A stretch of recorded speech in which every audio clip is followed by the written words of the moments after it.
but I'm interested in your assessment. We have identified patterns of human rights violations by Syria's armed and security forces. Among them, excessive force was used against peaceful demonstrations and included, inter alia, using live fire to disperse civilian crowds, resorting to snipers to shoot to kill. State forces have shown little or no recognition of the rights of children in the actions taken to quell dissent.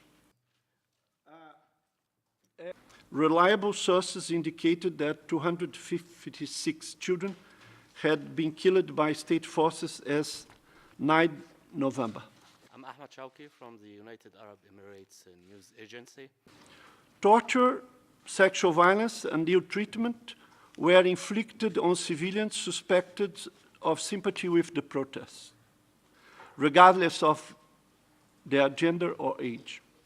The gruesome and extreme nature of torture methods that we describe in the report were used by security forces and in numerous cases resulted in death.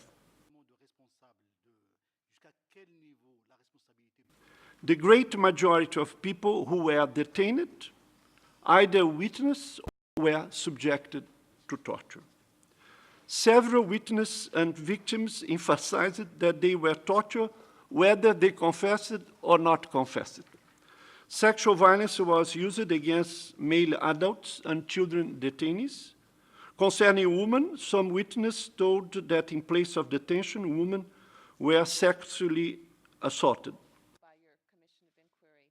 The Commission has concluded based on its findings that members of the Syrian army and security force have committed crimes against humanity in their repression of a largely civilian population in the context of a peaceful protest movement. These crimes include murder, torture, rape, and other forms of sexual violence of comparable gravity, imprisonment, or other severe deprivation of liberty, which occur in different locations. I would like to know if you really... The Commission has also reached the conclusion that the widespread and systematic violations of human rights in Syria could not have happened without the consent of the highest-ranking state officials.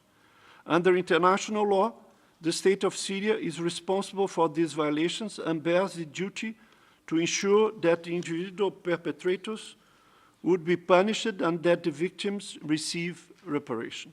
I'll now turn over to our colleagues here in Geneva for a series of questions.